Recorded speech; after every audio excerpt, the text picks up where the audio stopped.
মাননীয় স্পিকার, গত কয়েকদিন ধরে সোশ্যাল মিডিয়ায় এবং আজকে সংসদে বসে মাননীয় বিরোধী দলীয় নেতাদের, বিরোধী দলের সদস্যদের সংবিধান, আইন, রাজনীতি, আন্দোলন, অভ্যুত্থান, বিপ্লব সম্পর্কে যে কথাগুলো শুনছি, আর মনে হচ্ছে আমার 30 বছরের পেশাগত জীবনের শিক্ষা, আমার 30 বছরের আইনজীবী হিসেবে যে অভিজ্ঞতা, তাকে সব মিছে, সবই ভুল, সবই কি মিথ্যে, এইটা মনে হচ্ছে। কিছুক্ষণের মধ্যেই আমার সম্বিত ফিরে আসার পরে মনে হলো বিরোধী দলের মাননীয় সদস্যরা ওনারা জানেনই না ওনাদের কিসের উপরে আন্দোলন বক্তব্য রাখছেন। ওনাদের প্রথম বক্তব্য, ওনারা সংবিধান মানেন না, অথচ আজকের যে প্রশ্ন 10 ধারার প্রশ্নের প্রথম কথাই বলা আছে, সংসদ সদস্য নির্বাচনের ফল ঘোষিত হওয়া 30 পঞ্জিকা দিবসের মধ্যে যে পদ্ধতিতে জাতীয় সংসদের প্রথম অধিবেশন আহ্বান করা হয়েছে সেই পদ্ধতি অনুসরণ করে, ওই পদ্ধতিটা হলো সাংবিধানিক পদ্ধতি।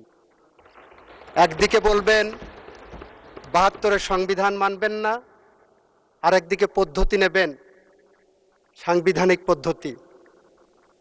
মাননীয় স্পিকার, আজকে আমার বিরোধী দলের সদস্যরা যে বক্তব্য দিচ্ছেন, যে শপথ নিয়েছেন, সেই শপথ নিয়েছেন, নির্বাচিত হয়েছেন ওই সংবিধানের আলোকে।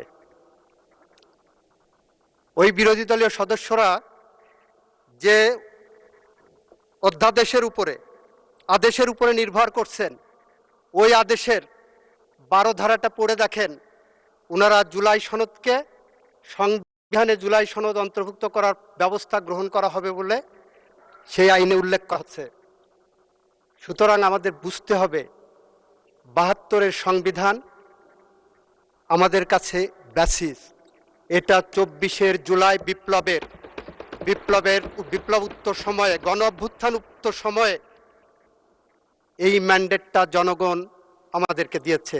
এই সংবিধানকে সামনে রেখে যাবতীয় কার্যক্রম পরিচালিত হবে এবং যাবতীয় কার্যক্রমে আমরা সংশোধনী আনতে পারবো সংবিধানে। মাননীয় স্পিকার,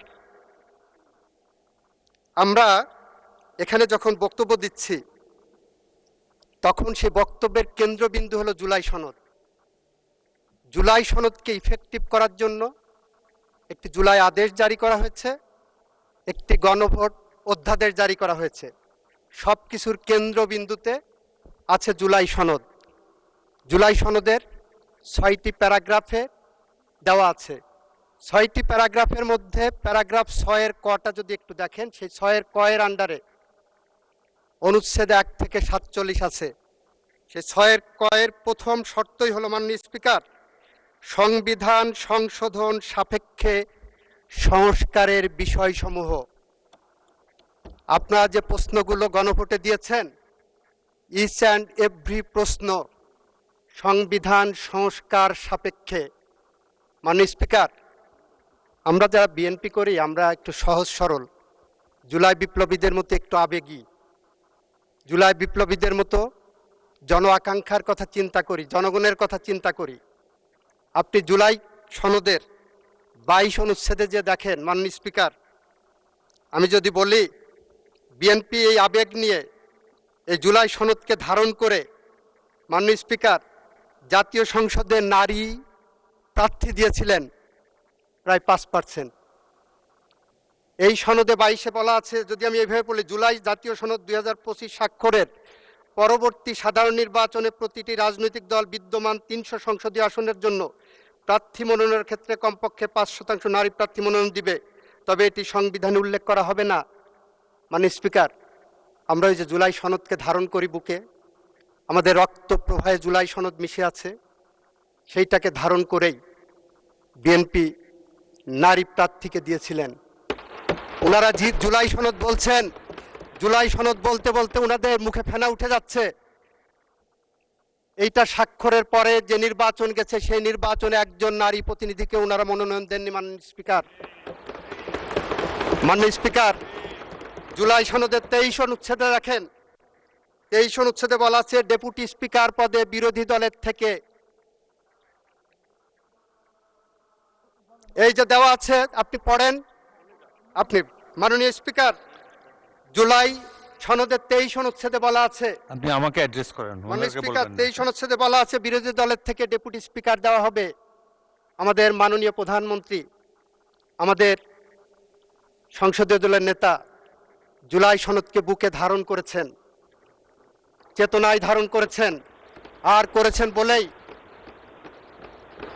ডেপুটি স্পিকার পদটি তাদেরকে অফার করা হয়েছিল। মাননীয় স্পিকার, ওনারা জুলাই সনদ ধারণ করেননি, ডেপুটি স্পিকার পদ ওনারা নেননি। মাননীয় স্পিকার, মাননীয় স্পিকার, ওনারা প্রশ্ন তুলেছেন জুলাই সনদ না 72-এর সংবিধান, জুলাই সনদ না সংবিধান। মাননীয় স্পিকার, আমাদের 1972 সালের যে সংবিধানের আলোকে এই সংসদ রচিত হয়েছে, গঠিত হয়েছে, সেই 72-এর সংবিধানের সাথে বাংলাদেশের লাখো শহীদের রক্তের ঋণ জড়িয়ে আছে। সেই সংবিধানের সাথে লাখো মামুনের ইজ্জত এবং সম্ভ্রম জড়িয়ে আছে।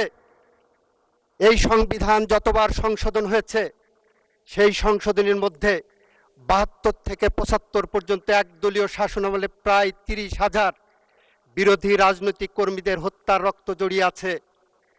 এই সংবিধানে এমন সংশোধনী আছে যেটা পৃথিবীর ইতিহাসে অত্যন্ত বিরল। পৃথিবীর ইতিহাসে মাননীয় স্পিকার,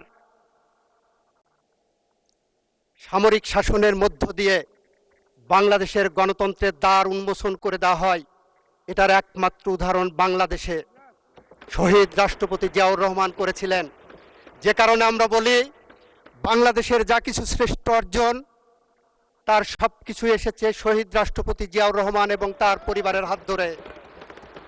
আমরা বাংলাদেশের মুক্তিযুদ্ধ এনেছি, আমরা বাংলাদেশের সাংবিধানিক সংশোধনী বহুদলীয় গণতন্ত্র এনেছি, ন্যায় বিচারের পথ উন্মুক্ত করার জন্য আমরা বাংলাদেশের বিচার বিভাগের স্বাধীনতা এনেছি। আমরা 82 থেকে 90 পর্যন্ত বেগম খালেদা জিয়ার নেতৃত্বে জাফর, জয়নাল, দীপালি সাহা, কাঞ্চন, রাউফুন, বসুনিয়া, শাহজাহান, সিরাজ, জেহাদ, নূর হোসেন, ডাক্তার শামসুল আলম খান মিলনের রক্তের বিনিময়ে আমরা 90 সালের যে গণ অভ্যুত্থান ঘটিয়েছিলাম, তার প্রেক্ষিতে মাননীয় স্পিকার, 91 সালে যে পার্লামেন্ট এসেছিল, সেই পার্লামেন্টে আমাদের মাননীয় প্রধানমন্ত্রী, আমাদের প্রয়াত নেত্রী বেগম খালেদা জিয়া বাংলাদেশের সংসদীয় গণতন্ত্র এনেছিলেন, যার কারণে আজকে ওনারা এক্সারসাইজটা করতে পারছেন। মাননীয় স্পিকার, মাননীয় স্পিকার, আমার বন্ধুরা আইনের কিছু ফেলাসাজ ব্যাখ্যা দিয়েছেন। ওনারা বলেছেন আদেশ আইন, আমিও বলছি আদেশ আইন। কোন আদেশ আইন সেটা ওনারা বুঝতে পারছেন না। মাননীয় স্পিকার, 1897 সালের একটা আইন আছে যেটার নাম general clauses act. General clauses অ্যাক্টে সেকশন 20 থেকে 24 পর্যন্ত আমার বন্ধুদের পড়তে বলবো। সেখানে বলা আছে অ্যাক্ট অফ পার্লামেন্টের আন্ডারে অথবা রেগুলেশনের আন্ডারে কোনো অথরিটিকে যদি কোনো অর্ডার পাস করার অথরিটি দেওয়া থাকে, তাহলে সেই অর্ডারটা আইনের রূপ পাবে। মাননীয় স্পিকার, জুলাই আদেশটা দেখবেন এবং অধ্যাদেশটা দেখবেন। অধ্যাদেশের উপরে লেখা আছে আর্টিকেল 93 অফ দি কনস্টিটিউশনের আন্ডারে এই অধ্যাদেশ জারি করা হয়েছে। আর অর্ডার যেটা ওনারা দেখাচ্ছেন, ওই অর্ডারের কোনো জায়গায় কোন আইনের ব্যাকিংয়ে এই অর্ডার পাস করা হয়েছে? Nothing like that. মাননীয় স্পিকার, মাননীয় স্পিকার,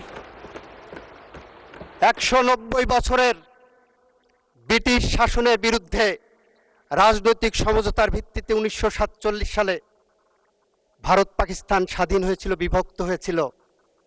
সমঝোতার ভিত্তিতে ভারত রাষ্ট্র পরিচালনা করেছিলেন, 3 বছর পরে তারা সংবিধান পেয়েছিল। সমঝোতার ভিত্তিতে পাকিস্তান 9 বছর পরে সংবিধান রচনা করতে পেরেছিলেন। আমাদের 24-এর সমঝোতার দলিল হলো আমরা এই সংবিধানের পথ ধরে হেঁটে যাব, এই সংবিধান সংশোধন করব। কোন কোন জায়গায় সংশোধন করব সেটা আমরা জুলাই সনদের মধ্যে ধারণ করেছি। মাননীয় স্পিকার, মাননীয় স্পিকার, জুলাই সনদের মধ্যে যেভাবে সংবিধান সংশোধনের কথা বলা আছে সেটা একটু আপনাকে পড়ে শোনাই মাননীয় সদস্যদের জন্য। জুলাই সনদের 17 নম্বর অনুচ্ছেদে যদি যাই মাননীয় স্পিকার, সেখানে কি বলা আছে? 17 নম্বর অনুচ্ছেদে বলা হচ্ছে আইনসভা গঠন হবে। সেখানে নোট অফ ডিসেন্ট দেওয়া ছিল আমাদের বিএনপির পক্ষ থেকে। নোট অফ ডিসেন্টে বলা হচ্ছে অবশ্য কোনো রাজনৈতিক দল বা জোট তাদের নির্বাচন ইশতেহারে উল্লেখপূর্বক যদি জনগণের ম্যান্ডেট লাভ করে তাহলে তারা সেই মতে ব্যবস্থা গ্রহণ করবে। মাননীয় স্পিকার, আমাদের ম্যান্ডেট সুস্পষ্ট আছে।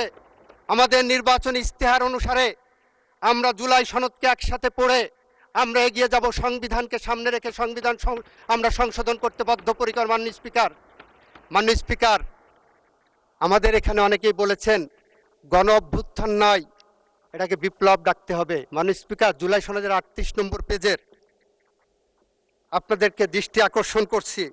আপনারা জুলাই সনদ বলতে বলতে মুখে ফেনা উঠে যাচ্ছে। এখানে 1 নম্বর প্যারাগ্রাফেই অঙ্গীকারনামার 1 নম্বর প্যারাগ্রাফে বলা হচ্ছে 2024 সালের জুলাই আগস্টের গণ অভ্যুত্থান। আপনারা ভালো করে দেখেননি কেন আমি হবস লক্স রুশোর কথা বলেছিলাম? মাননীয় স্পিকার, আইন হলো একটি সামাজিক চুক্তি।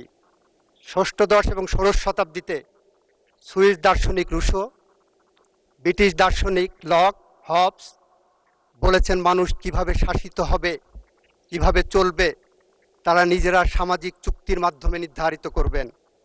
সেই সামাজিক চুক্তির ফরম্যাট হলো এই যে সংসদে বসেছি আমরা, এই যে আমাদের গঠনতন্ত্র সংবিধান, এইটাই আমাদের সেই সামাজিক চুক্তি। মাননীয় স্পিকার, আপনার দৃষ্টি আকর্ষণ করে বলছি 1971 সালে 9 মাস রক্তক্ষয়ী সংঘর্ষ হয়েছিল। 72-এর যে সংবিধান, যুদ্ধোত্তর বাংলাদেশের সেই সংবিধান কিন্তু কোনো বাংলাদেশের পার্লামেন্টে রচিত হয়নি। বাংলাদেশের বিজয়ী জনগোষ্ঠী নির্ধারণ করেছিলেন যে 70-এর নির্বাচনে পাকিস্তানি সংবিধানের আন্ডারে যারা নির্বাচিত হয়েছিলেন তারা বসে একটি সংবিধান পরিষদ গঠন করবেন। সেই সংবিধানের আলোকেই সেইভাবে আমরা সংবিধান রচিত করেছি। আমাদের 24-এর গণ অভ্যুত্থানের এই বিষয়টাকে 24-এর জুলাই সনদটাকে আপনারা বড়জোর তুলনা করতে পারেন 90-এর গণ অভ্যুত্থানের 3 জোটের রূপরেখার সাথে। 3 জোটের রূপরেখায় ছিল এরশাদের পতনের পরে প্রধান বিচারপতি রিজাইন করে এসে উনি অস্থায়ী রাষ্ট্রপতি হবেন। 3 জোটের রূপরেখায় ছিল উনি প্রধান বিচারপতি পদে ফেরত যাবেন। 3 জোটের রূপরেখায় ছিল বাংলাদেশ পার্লামেন্টারি ফর্ম অফ গভর্নমেন্টে যাবে। ইয়েস, ইট ইজ বিএনপি যে তার রাজনৈতিক অঙ্গীকার রক্ষা করে 1991 সালের পার্লামেন্টের পরে জাতীয় সংসদে সংশোধনী এনেছেন। মাননীয় স্পিকার, আমরা আপনার সামনে বলতে চাচ্ছি, আপনার মাধ্যমে সংসদকে বলতে চাচ্ছি, আমরা যেমন জাফর, জয়নাল, জিপাল শাহ, কাঞ্চন, রাউফুন, বসুনিয়া রক্তের কাছে ঋণী, আমরা যেমন 72 থেকে 75 আসাদ, বাচ্চু, মাসুদ, হারুনের কাছে ঋণী, আমরা যখন 24-এর গণ অভ্যুত্থানের আবু সাইদ, মুগ্ধ, আনাস, ওয়াসিমের কাছে ঋণী, ঠিক একইভাবে আমরা এদেশের 30,000-এর মতো পঙ্গু জুলাই যোদ্ধাদের কাছে ঋণী। আমরা বিশ্বাস করি ফ্যাসিস্টদের বিদায়ের জন্য শুধুমাত্র গুটি কয়েক আমাদের মতো রাজনৈতিক কর্মী এখানে আসেনি।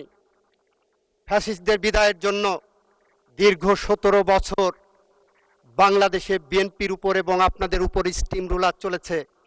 আপনারা যদি নির্যাতিত মানুষের মুখচ্ছবি খুঁজেন, তাকিয়ে দেখেন আমার পার্লামেন্টের সংসদ নেতা বাংলাদেশের নির্যাতিত মানুষের প্রতিচ্ছবি। মাননীয় স্পিকার, আমার সময় শেষ হয়ে যাচ্ছে। আমি মন্ত্রী হিসাবে আপনার কাছে আরেকটু সময় বাড়িয়ে দেওয়ার জন্য অনুরোধ করছি, কারণ 15 মিনিট সময় দিয়েছেন আমাকে। আমি একটু সময় চাচ্ছি মাননীয় স্পিকার।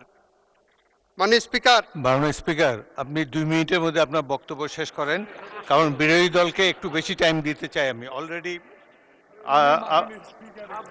আপনি 15 মিনিট শেষ হলে 1 ঘন্টা বলা হবে আপনার। আচ্ছা, 3 মিনিট, আর 3 মিনিট বলেন। বিরোধী দলকে একটু 5 বেশি টাইম মিনিট দেন মাননীয় স্পিকার, বলতে বলতে তো 1 মিনিট চাইতে চাইতে তো 1 মিনিট চলে গেছে মাননীয় স্পিকার। আচ্ছা ঠিক আছে, দেন 5 মিনিট, তাহলে বিরোধী দলকে মাত্র আমি 1 মিনিট সময় বেশি দিলাম। মাননীয় স্পিকার, আমাদের চেতনার উৎস শহীদ রাষ্ট্রপতি জিয়াউর রহমান, আমাদের প্রেরণার উৎস বেগম খালেদা জিয়া, আমাদের সাহসের বাতিঘর, আমাদের এই মহান সংসদের নেতা, আমাদের মাননীয় প্রধানমন্ত্রী তারেক রহমান। মাননীয় স্পিকার, আমরা প্রতিদিন যখন কাজে বের হই, রাজনৈতিক কাজ আর যে কোনো কাজে যাই, আমাদের মনে হয় আমাদের চেতনার সাথে, আমাদের সাহসের সাথে, আমাদের প্রেরণার সাথে এখনো বেগম খালেদা জিয়া জড়িয়ে আছেন। মাননীয় স্পিকার, আমরা বিশ্বাস করি, আমরা যারা বেগম খালেদা জিয়ার সাথে রাজনীতি করেছি এই বাংলাদেশে, আমরা বিশ্বাস করি বেগম খালেদা জিয়া 7 আসমানের কাছে পাশে দাঁড়িয়ে বলছেন, চলে যাওয়া মানে প্রস্থান নয়, বিচ্ছেদ নয়, চলে যাওয়া মানে নয় বন্ধন ছিন্ন করা আর্দ্র রজনী, চলে গেলে আমারও অধিক কিছু থেকে যাবে আমার না থাকা জুড়ে। মাননীয় স্পিকার, সত্যিই তাই। কবি রুদ্র মোহাম্মদ শহীদুল্লাহর মতো বেগম খালেদা জিয়ার এই প্রেরণা আমাদের প্রেরণার উৎস হয়ে আছে। আমরা তাই বলছি, আইনের ভুল ব্যাখ্যা নয়। মাননীয় স্পিকার, আমাদের এক বন্ধু প্রশ্ন করেছেন, যতক্ষণ পর্যন্ত এটা আল্ট্রাভাইরাস ডিক্লেয়ার না হবে ততক্ষণ পর্যন্ত this is a valid law. মাননীয় স্পিকার, এই আদেশ কোনো লই না, এই অধ্যাদেশ it is a colourable exercise, colourable legislation, যেটাকে আইনের ভাষায় বলা হয় this is a fraud on the constitution. This piece of legislations are committed a fraud on the constitution.